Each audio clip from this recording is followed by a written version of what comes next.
بسم اللہ الرحمن الرحیم۔ الدرس السابع، ساتواں سبق۔ من ہذہ، ہذہ اور من یہ ہم پہلے پڑھ چکے ہیں، پہلے ہذہ کا ترجمہ ہوگا پھر من کا۔ من ہذہ، یہ کون ہے؟ یہاں سے جواب دیا جا رہا ہے ہذہ آمینہ، یہ آمینہ ہے۔ ومن تلک، اور وہ کون ہے؟ یہ نیا ورڈ ہے تلک، جیسا مذکر کے لیے ہذا آتا ہے اور دور کے لیے ذالک آتا ہے، ہذا کے معنی یہ اور ذالک کے معنی وہ، اسی طرح مؤنث کے لیے ہذہ یہ اور دور کے لیے تلک وہ، تو یہاں یہ مؤنث کے لیے ہے ومن تلک، اور وہ کون ہے؟ تلک فاطمہ، وہ فاطمہ ہے۔ ہذہ طبیبہ و تلک ممرضہ، ہذہ طبیبہ و تلک ممرضہ، یہ ایک ڈاکٹرنی ہے اور وہ ایک نرس ہے۔ ہذہ من الہند و تلک من الیابان، ہذہ من الہند و تلک من الیابان، یہ ہندوستان سے ہے اور وہ جاپان سے ہے۔ اس طرح بھی ترجمہ کر سکتے ہیں، یہ ہندوستان کی ہے اور وہ جاپان کی ہے۔ ہذہ طویلۃ و تلک قصیرۃ، ساکن کر کے پڑھیں گے، ہذہ طویلہ و تلک قصیرہ، یہ لمبی ہے اور وہ پستہ قد ہے، ٹھنگنی ہے یعنی ہائٹ میں کم ہے۔ من ھذا، اب دیکھیے یہاں ہذہ نہیں آیا، یہاں ھذا آیا، تو ھذا کا مطلب ہے یہ مذکر کے لیے سوال ہو رہا ہے۔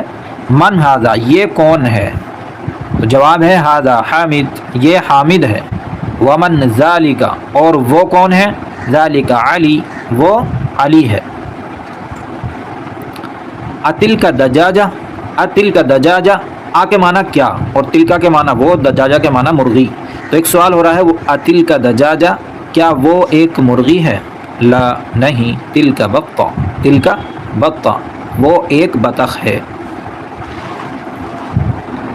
ما تلکا، ما کے معنی کیا اور تلکا معنی وہ، تو یہ سوال ہو رہا ہے اس کے بارے میں۔ ما تلکا، وہ کیا ہے؟ تلک بیضہ، تلک بیضہ، وہ ایک انڈا ہے۔ اب ان دونوں کے بارے میں ہوگا، ہذہ سیارۃ المدرس و تلک سیارۃ المدیر، ہذہ سیارۃ المدرس و تلک سیارۃ المدیر، یہ استاذ کی کار ہے اور وہ پرنسپل کی کار ہے، یہ استاذ کی کار ہے اور وہ محتمم صاحب کی کار ہے۔ الساعۃ عباس ھذا، الساعۃ عباس ھذا، آ کے معنی کیا اور ساعہ کے معنی گھڑی، عباس نام ہے اور ہادی کے معنی یہ، تو ترجمہ ہوگا کیا یہ عباس کی گھڑی ہے؟ کیا یہ عباس کی گھڑی ہے؟ لا، نہیں، ہذہ ساعۃ حامد، نہیں، یہ حامد کی گھڑی ہے۔ تلک ساعۃ عباس، اور وہ عباس کی گھڑی ہے، دو گھڑی ہیں۔ دیکھیے ذالک دیک و تلک دجاجہ، ذالک دیک و تلک دجاجہ، وہ ایک مرغہ ہے، و تلک دجاجہ، اور وہ ایک مرغی ہے۔ تمارین، مشقیں۔ اقرأ واکتب، پڑھیے اور لکھیے، یہاں جملے ہیں دیکھیے۔ ہذہ مدرسہ و تلک جامعہ، ہذہ مدرسہ و تلک جامعہ، یہ ایک مدرسہ ہے اور وہ ایک یونیورسٹی ہے۔ ذالک حمار و تلک بقرہ، ذالک حمار و تلک بقرہ، وہ ایک گدھا ہے اور وہ ایک گائے ہے، بقرہ کے معنی گائے۔ اذالک مسجد، یہ سوال ہے، اذالک مسجد، کیا وہ ایک مسجد ہے؟ لا، نہیں، تلک مدرسہ، وہ ایک مدرسہ ہے۔ ھذا جمل و تلک ناقہ، ھذا جمل و تلک ناقہ، یہ ایک اونٹ ہے اور وہ ایک اونٹنی ہے۔ ھذہ مدرسہ و تلک طالبہ، ھذہ مدرسہ و تلک طالبہ، یہ ایک مدرسہ ہے اور وہ ایک طالب علم ہے، یہ طالبہ ہے۔ ھذا کلب و ذالک قط، ھذا کلب و ذالک قط، یہ ایک کتا ہے اور وہ ایک بلی ہے۔ ھذا بیت المؤذن و تلک حدیقۃ التاجر، ھذا بیت المؤذن و تلک حدیقۃ التاجر، یہ مؤذن کا گھر ہے اور وہ تاجر کا باغ ہے، حدیقہ باغ۔ باغ کے لیے ایک لفظ بستان بھی آتا ہے۔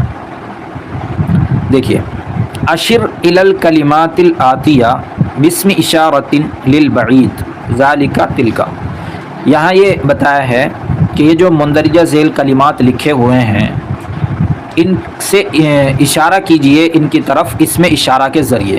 اور اس میں اشارہ بھی بعید والا ہونا چاہیے. بعید کا مطلب جو دور کے لیے استعمال ہوتا ہے. تو ابھی تک ہم پڑھتے چلے آ رہے ہیں ذالکا، تلکا، ھذا، ھذہ، تو ان کو کہتے ہیں اسماء اشارات اور ایک کو اسم اشارہ. تو یہ جو دو اسم اشارہ لکھے ہوئے ہیں یہ بعید کے لیے ہیں، دور کے لیے استعمال ہوتے ہیں.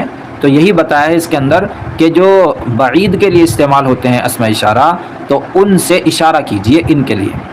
تو امن ہے یہاں امن. تو اب امن کے لیے یہاں پر کیا آئے گا؟ امن کے لیے کیا آئے گا؟ تو یہاں تل کا آئے گا. کیوں؟ اس لیے کہ امن یہ لیڈیز کے لیے، مؤنث کے لیے ہے. تو تل کا آئے گا. تل کا امن، وہ کیا ہے؟ امی ہے یا ماں ہے، وہ ماں ہے. یہاں ابن ہے باپ، تو یہاں کیا آئے گا؟ مذکر ذالکا. ذالکا اب، ذالکا اب وہ باپ ہے.